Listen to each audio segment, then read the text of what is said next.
idea of kind of this like ensemble of characters that could bring it to life.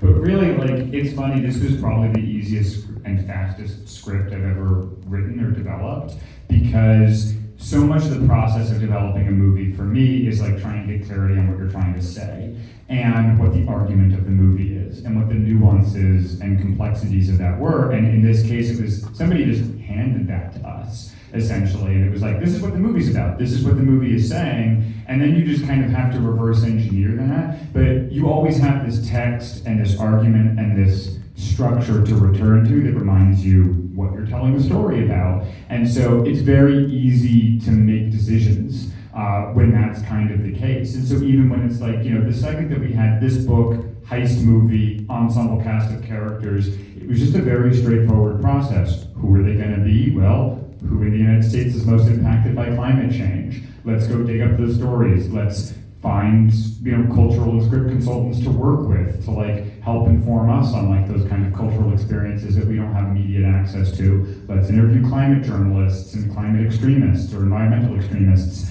Let's find somebody who actually knows how to make the bombs. Let's find somebody who actually knows something about oil pipelines. And so that research process was extremely kind of straightforward.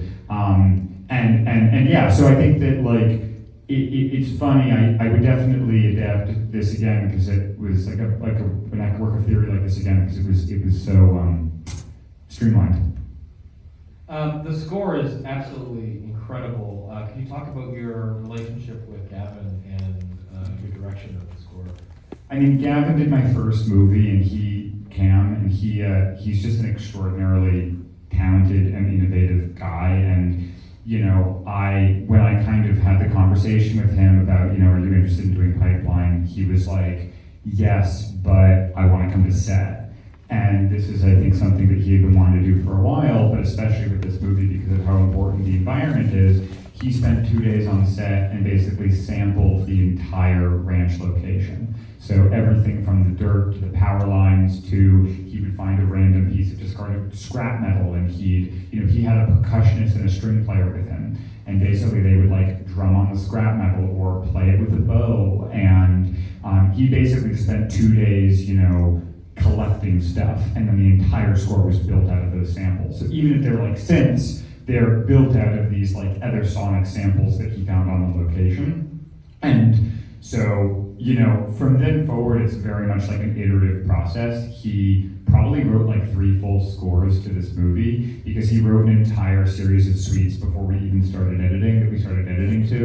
And then it was just like a conversational process. We'd be like, this is working, this isn't. And then he would iterate and iterate and iterate. At a certain point, he burned out, and we started just kind of, we like brought in temp. So like when we were cutting, it was like half temp music, half his kind of suites. And then he kind of took a couple months off and then came back and kind of rescored everything, including the other prior work that he had done. But he has a really relationship with Dan Garber, the editor, too, and it was just all like a big collaboration. He's the only other person who saw the assembly cut because we wanted his thoughts on it. And so, you know, he was giving notes on the edit. He would be like, I think that this section should be slower. I want to do something with the score here. And, you know, for me, there's this weird siloing sometimes of like, the composer and the editor and the sound designer should not talk to each other. These are 3 independent jobs, and like that doesn't make any sense. So I really try as hard as I can to get everybody, especially in the post-process, like collaborating. With respect to the structure of the film, at what point was the decision made that this was going to assume a nonlinear approach to telling the story, and what inspired that? From the beginning, we had always wanted a flashback. So when we started writing, I think there was going to be this idea that there was going to be one flashback of how everybody came together. But then, as we were kind of digging out these stories of who the 8 characters were, we were like, there's way too much that we need to get across that can fit in one flashback. And the version of the script that we were trying to develop that had that in it really didn't work. And so I kind of, this was very early on in the process. We got like 25 pages into a draft, and we were like, we need to rethink this whole thing. And that was kind of when the character title card flashback structure emerged. And part of the joke, and I think I said this during our last Q&A, but was like, it was quite literally, what if we rip off Reservoir Dogs? Because there's something about that movie that is like such a great stylistic exercise and otherwise so kind of thematically hollow. Like that movie doesn't, in my opinion, have that much to say about like anything, and yet it's this kind of sensation and it launches his career. And so it was kind of this thing of like part of what we're doing with the movie writ large with respect to crime film and genre film and heist films was like, okay, what if we take this language that's so accessible, that's so exciting, and what if we use it to talk about something that's like so thoroughly taboo? And so the kind of joke that we were ripping off the Reservoir Dogs structure was something that we were also kind of like materially and textually excited about. You can read a ton of heist movies into the language that you have up on screen, the visual language at least. What were some of the other influences? The first one was Ocean's 11, and like that was like the starting point. It was like we want this to feel like Ocean's 11 for eco-terrorism, and like it's also just one of my favorite movies. I think Soderbergh's Ocean's 11 is like, it's just, I turn that movie on, I cannot stop watching it. Like every inch of it is so good. And then, you know, that was also such an easy structural guiding light that outside of that in Reservoir Dogs, there were a lot of other crime movies that influenced it, but not necessarily heist films in particular. Thief was one visually that we really returned to a lot. Rafifi was one that we thought a lot about. You know, and it's funny because a lot of people say Wages of Fear and Sorcerer, and they never once came up. You know, we were thinking a lot more visually in terms of like also non-heist movies. The other movie that I keep forgetting to talk about it was like Ocean's 11, Nocturama, A Man Escaped. And A Man Escaped was actually like a really foundational movie because I don't think that's just one of the best genre heist movies of all time, but it was also a movie that like essentially uses a genre heist structure to do this other thing. And part of the way that it's able to do that is because it has this incredible title, A Man Escaped. They tell you he escapes, and then you spend the entire movie being like, is he gonna do it? And it's like, yeah, well the movie told you he would, but that actually makes it more tense. And it's the same thing with this. Like, that was kind of one of the inspirations of the title, was like, we're gonna tell you the movie's called How to Blow Up a Pipeline. You're gonna spend the entire movie waiting for the pipeline to blow up. And then when the pipeline does blow up, you're gonna be like, where does it possibly go from here? That just increases the tension and suspense. And so those were the first three things that we talked about, and then Elephant, the Alan Clark movie. Do we have questions in the audience? Yes, right over there. My question is about casting. Were you adamant about casting climate activists and artists, or were they just artists that learned more about the subject? Casting as in the characters themselves or the actors? The actors. Yeah, so yeah, I think with this film, it was really, we wanted it to feel real. And so there is a great diversity in where these characters are coming to this issue from. So I wouldn't say that we were like prescriptive about who we were casting and why, with regards to like how they feel about the issue of climate change. That said, I think literally every single person who worked on this movie, at least in the main on end titles, because not everybody knew what the movie was about, but everybody who worked on this movie cared so much about the message and what it was saying, and like especially the cast. Like, they all came to the movie because of, I think, wanting to tell this story. But I also think that they all have like very fundamentally different relationships to this subject. And I think that that was something that we were actually very like excited about in the process, you know, of casting, was wanting people that did not all come from the same perspective. So like Jamie, who plays Alicia, like my first conversation about her, like with her about the project, was like her kind of pushing back at me about the idea, well, agreeing with me and being like, this is really cool, but then like, you know, it was like a very immediately, like she was engaging in that kind of like extremely, I think, complex level that her character is engaging with, where she's kind of weighing all these different moral complications, whereas Sasha was like, yeah, I grew up near a bunch of oil refineries. I could imagine getting drunk with my dad and being like, let's go blow one up. You know, like it was like, so like there's a different way of engaging, you know, and there's a different way of expressing that, and I think that all finds its way into the film. But You've yeah. spoken too about how, for instance, casting Forrest, you know, contributed massively to Alan's story. Yeah, I mean, Forrest Goodluck, who's also a producer on the movie, I mean, he was somebody who, because I also like, in working with everybody, I was like, look, because this is going to be so about who you are as a person as well as the character, like the door is open, like do with this what you will. And I think Forrest in particular really walked through that door and was like, originally it was written from Minnesota, that character, and he was like, no, my family is from North Dakota. I've been to this place called Partial. There are these crazy flame spires. We have to go, and drag the entire crew out there on January 2nd. And it was negative 50 degrees. And like that entire North Dakota shoot was like something that he kind of conceptualized and creative produced, like shot in his family's home. Because he was like, that was something that really spoke to him about this character and about like his own literal experience that he wanted to bring to it. So again, it was kind of like a range. And I don't want to say that like literally every actor did that in their own way in this movie. They kind of defined what their character's engagement with the subject was. Yes, right there. Yep. Yeah. So one thing I quite enjoyed about your prior film, Cam, that was very much evident in this film as well, was that this film and that film, they both took kinds of people that sometimes in like media and stuff like that aren't usually depicted in the most sympathetic or empathetic light. And this film had a similar approach to that film. Like that film, was about like cam girls, and this one it's about like environmental like kind of activists. And in this case, I was just wondering, like, when you were writing the script, was that very much the intention that you like not make any of these people into easy villains or anything, but make them very much people that you can understand, empathize with, and even relate to?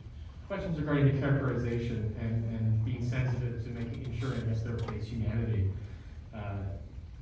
Yeah, it's funny because it's like, I think it's a little bit, like, yes, on a sense, like, did we want these characters to be immediately empathetic, to not feel like we were judging them? Like, did we want to see this story from their perspective?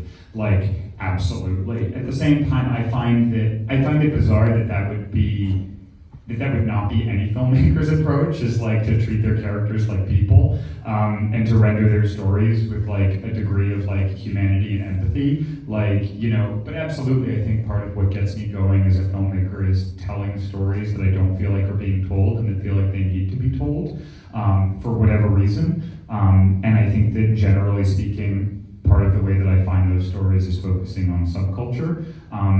Though again, I think part of the approach with this movie was also like, what if us and our friends went to blew up a pipeline? Like I wasn't reaching that far outside of myself or my own kind of community. But long story short, yes, I think my whole thing is trying to take people and stories that aren't being told and make them exciting and accessible. At the same time, I think it's interesting that you also ensure that the characters, they have a common goal, but they're not necessarily always in agreement. There is a back and forth between them, and there is some skepticism there, and there is room for nuance where they recognize that they will be seen as villains by some people.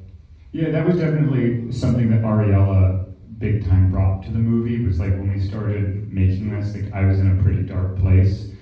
Like coming out of a year of lockdowns and all sorts of things, and I kind of wanted to make a piece of propaganda, I think, because I kind of felt like I wanted to do it. And Ariella and Jordan in their own ways were kind of the beginning of the development process, was really them just like pushing back on that. And then we kind of took a lot of those conversations and a lot of those dialogues that we were having, just the three of us, and they became kind of pretty fundamental dialogues that the characters are having in the movie. And so, yeah, I think that all kind of contributes to the organic and very lived-in quality. Yeah. First of all, thank you for the movie. It's absolutely incredible, and thank you, Peter, for programming it, Tiff, and thank you for having me here at this masterpiece. But my question is about the explosions, and the kind of pyrotechnics of the film. I'm curious if you had a specific cinematic vision for those, and were they done practically or in post, and what were some of the challenges in kind of making them, because they're extremely effective and really visually stunning. The question is, how do you blow up a pipeline in a movie? Yeah, it's funny because that was both the easiest and the hardest part of production, in the sense that the hardest part about, well, first, just all of the explosions in the movie have some degree of practical effect to them. So the only one that is in no way augmented is the one where Michael blows himself up during the blasting cap. That's just 100% practical. with the 2 pipeline explosions, we added fire to them because we weren't confident that we were going to get the fire to effectively read, and we just wanted to kind of be able to determine that in post. But everything else in the 2 main pipeline explosions is practical, and then for the house, that's essentially stitched together. So we blew up a model and then kind of inserted it into the environment. And with that, we had an incredible special effects team, but the hardest part was probably building the pipeline, not blowing it up, because the material is extremely expensive, and we couldn't use, there were a lot of materials too that were cheaper that we couldn't use because they were a safety risk if we detonated them. So we had to figure out how to blow it up, or rather how to build a pipeline that didn't use any like metal or screws, because they could be possible like sources of shrapnel. And then there was this other whole thing because they were like working on the pipeline and stringing the barrel up, and Sean gets on top of the pipeline, how do we construct something that's safe? So actually what we did is the entire pipeline is cardboard, it's like industrial cardboard, and then the section that they work on is PVC pipe. And so when we were doing all the actual shooting in and around the pipeline, that they were actually on the pipeline doing stuff, that was all the PVC section. And then when we wrapped that, they basically uninstalled the PVC and installed cardboard into that we could actually detonate. But literally PVC was too risky to blow up. So yeah. And only one take. And only one take on film. So. Did you have multiple cameras running? Yeah, and you can see both cameras. You can see evidence of both cameras here, because there's kind of the main shots, and then there's when Michael's walking away from the explosion. There's a different angle, and then the very last shot of the movie before the credit sequence is a different angle of the pipeline 2 explosion. Reserve a whole day for that. I imagine that. Yeah, would be stressful. It was a day that we did the section where Rowan shuts off the valve, and then the pipeline, and all the explosions in the house, like the 2 pipelines in the house, because each one of those took like 3 or 4 hours to prep and set up. And Andreas Malm, who wrote the book, he flew in to visit set, because it was not our last day of production. He flew in to visit set. He literally like flies across the world, gets to New Mexico, drives an hour and a half to our location, and then watches a pipeline blow up within 5 minutes. And I think it kind of, yeah, it was pretty cool. What has his reaction been to the film? This is the author of the original book. I mean, I think he's just thrilled. I think, like, for him, he is absolutely somebody who is actively advocating for property destruction and sabotage, but I think is also somebody who doesn't necessarily want that to happen. He just wants us to not destroy our planet as something like livable for humans. And so I think for him, what he's especially thrilled by is I think this idea that like this is a movie that hopefully will not just spur conversation about what needs to or happen to create positive momentum in the climate debate, but also I think the hope is to provide the necessary context for these kinds of conversations, because I think that acts of eco-terrorism are already happening and will continue to happen. They're inevitable, and I think that it's important that we come to those acts with a sense of context. And I think that for that to be something that can be projected in such a kind of big and public way, I think in particular is something that really excites him. There's a hand there. Yes. Yeah, thank you so much for this movie. It's really good. One thing I found very interesting was that for a movie about terrorism in the year 2022, 9/11 was never mentioned. So I was wondering whether that was intentional, and also to what extent did you feel the discourses and the depictions of terrorism influence in the past 20 years influence the way that you approach this controversial topic? Thank you. The questions about 9/11 and terrorism and how it influenced the depictions of terrorism in this movie. I think it was absolutely something that we thought about. You can't really think about it not inside of that. But I think at the same time, like, we really wanted to keep the focus on these 8 characters and their story. But I think that, there are definite nods to when Michael says, you know, if the American Empire calls you terrorist, you're doing something right, I think that's his character's perspective, without a doubt, on kind of that question of terrorism. And I think we saw that whole kind of conversation about terrorism as a way of like acknowledging maybe the evolution of the kind of branding of terrorism, you know, by the state, and what it means as a word that I think was like very much ingrained in our lexicon after 9/11, and then kind of starting to tease apart, well, what does that mean? And what does it mean to kind of be a terrorist? And that's not a new conversation, but I think that part of what makes it a novel conversation in this context is that generally I think terrorism has been a question about like resistance against the state, or resistance against, you know, violations of human rights, or things like that. But there's this bizarre thing that climate change does, where it kind of affects everybody. And I think that when you start thinking about what it means to rebel against that, I think this notion of being a terrorist feels kind of funny to people a little bit. And I think that that's kind of part of what that conversation is. To those characters, it's kind of like bizarre. It's like a bizarre, what's the word?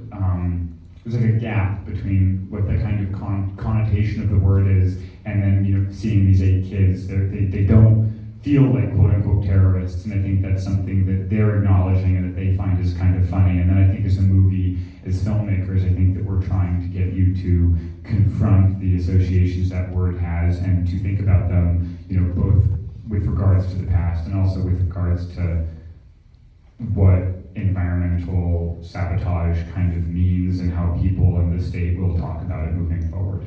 Sorry if that was a very convoluted answer. Typical question. Yeah. I'm hoping I don't screw up by asking you this question. One,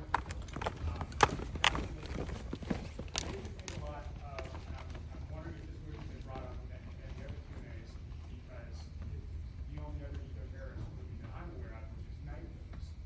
And watching this movie, there was very much a feeling of getting away with it at the end. It's an incredibly successful act of eco-terrorism, whereas Night Moves, it's this much like darker character study, and you know, things end very badly, and there's this sort of futility that the audience is left with. And I guess that's sort of how I feel like the mainstream discourse tries to like picture and frame our understanding of sort of morally just terrorism.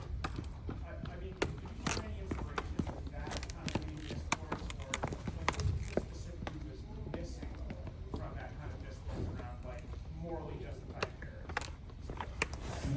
Yeah, I mean, the question was about, he brought up the movie, Kelly Reichardt's Night Moves, which is a film, but a similar subject matter, but one that ends in a way that sort of makes their mission feel a bit futile. I mean, the characters turn on each other, and he was wondering if, you know, that's often sometimes how incidents like this are sometimes framed in the media, where they are they're sort of framed in more of a negative light, or more in a light of like what's the use, or they're collectives that sort of fall apart and are sort of stymied by infighting. And that's not the case in the movie. The movie is a successful operation.